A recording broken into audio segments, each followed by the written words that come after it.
Well, Chicagoans are feeling the brunt of flight cancellations tonight as certain Boeing models are grounded by the FAA. It's due to an accident on board an Alaska Airlines plane a couple of days ago when a door plug flew off. WGN's Brona Tumulty joins us now from O'Hare International Airport with details. Brona? Good evening, guys. Yeah, the door plug is essentially the spot on a plane where an emergency door could be fitted. Now, in this particular instance, it was not being used as such, but that is the part of the fuselage that blew off at 16,000 feet. Now, thankfully, the plane was still going up. People were buckled in, and therefore there were no major injuries recorded. But because of all of this, the FAA has grounded specific aircraft while full inspections are carried out. Yes, we are emergency. We are depressurized. We do need to return back to. We have 177 passengers. Terrifying moments aboard Alaska Airlines Flight 1282 on Friday as a door plug fell out at 16,000 feet, leaving a gaping hole in the side of the plane.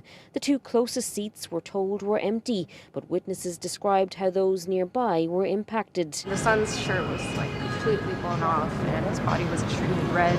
I'm assuming due to irritation of the wind. Had the plane been higher, though, things could have been catastrophic. Think about what happens when you're in cruise. Everybody's up and walking. Folks don't have seatbelts on. They're going to restrooms. The flight attendants are providing service to passengers.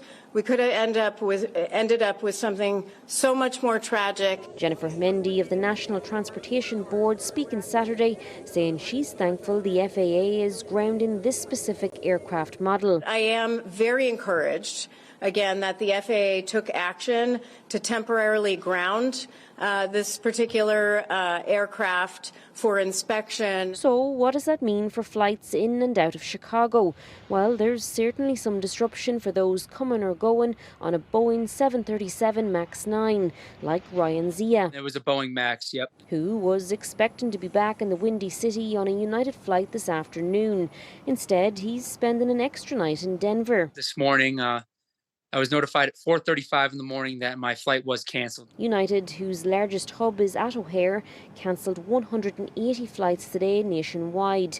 There's 79 MAX 9s grounded, while compulsory FAA inspections are carried out, leaving folks like Ryan stranded and having to readjust their travel plans. That's totally an inconvenience, but I think safety is kind of, at the utmost important thing, so I think that they're making the right decision. However, it has kind of severely impacted my week, or at least the start of it, to say the least.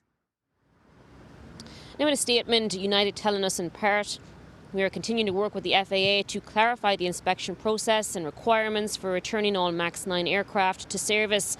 We are working with customers to reaccommodate them on other flights, and in some cases have been able to avoid cancellations by switching to other aircraft types.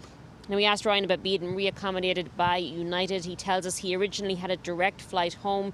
His flight will now depart about 18 hours later than planned. He also has a connection now in Missouri. And for all of that, he says United has so far only offered him a $15 food coupon as compensation. Well, live at O'Hare Airport, Brona Tumulty, WGN News.